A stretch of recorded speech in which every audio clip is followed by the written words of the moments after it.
Did you know that this is Zion Williamson's 6th year in the NBA?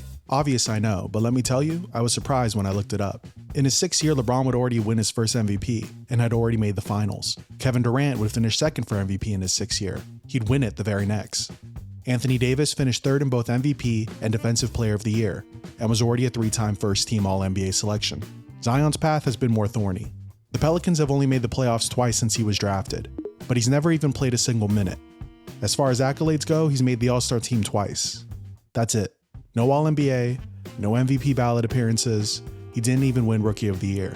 Comparison is the death of happiness, and at first glance this comparison may seem unfair, but I promise you it isn't.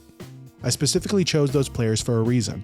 Can't miss prospect, consensus #1 pick, generational talent. We hear those cliches more than we should, but for Zion and those players I mentioned before him, the hype was warranted. His 1 year at Duke captivated the basketball world. You had to be there. Zion at his best is an unstoppable physical force in the paint, right up there with anyone this league has ever seen. Take a look at this handy-dandy graphic I made. Here we have a spectrum, depicting every generational prospect from the past 25 years, from successful to failures.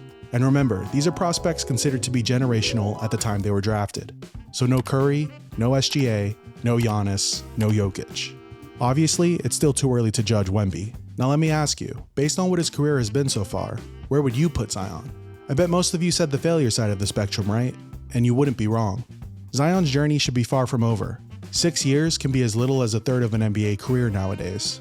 But how much time does he have left in his athletic prime, especially with the numerous lower body injuries? And once more time passes, will he be able to adjust his overpowering physical game as his athleticism diminishes? Now with all that in mind, I have another question. Would you look to trade him? The 30 games Zion played this season has been a reminder of how good a player he actually is, and how great of a player he could potentially be. On the flip side, he only played 30 games. It's sadly become a common theme for Zion. When he plays basketball, he's nothing short of brilliant. In 2025, he became the third fastest active player to reach 5,000 career points, only behind current Laker teammates Luka Doncic and LeBron James. But dig just a little bit deeper, and what should be a feeling of amazement deflates into a feeling of uncertainty. Luka reached 5,000 points in his third year. So did LeBron. It took Zion twice as long. The weight, the injuries, the commitment. We've been hearing this stuff about Zion since his first day in the league. You guys don't need an explanation. Chuck, you had a visceral reaction to this. It looked like me and Shaq had a baby. It's like, they gonna do, man. I look like I quit. But what you might not know is that when Zion signed his 5-year contract extension in July of 2022, the Pelicans put provisions in place, where if Zion did not meet a required amount of games played or reach a certain weight or body fat percentage, then the last 3 years would become non-guaranteed. Obviously, Zion did not meet the games played requirement this year, meaning his salary for next year went from $39.4 million guaranteed to just $7.9 million, an amount that makes it more enticing to either A, find a team, trade him, and recoup your losses, or B, outright cut him, save the money, and start fresh.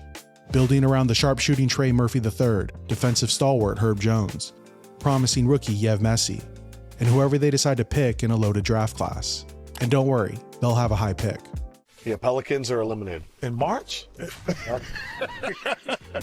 However, this summer, if the Pelicans keep Zion on the roster past July 15th, the money becomes guaranteed, meaning they're at least committed to him and the almost $40 million for next year, which leads us to 2 doors. Door 1, he gets healthy in the offseason and continues his dominating play into next season, and this whole thing becomes moot. Or, door B, he continues wearing some of the worst fits I've ever seen, injured on the bench again as his value as a trade asset continues to plummet. The Pelicans have a difficult decision to make this summer.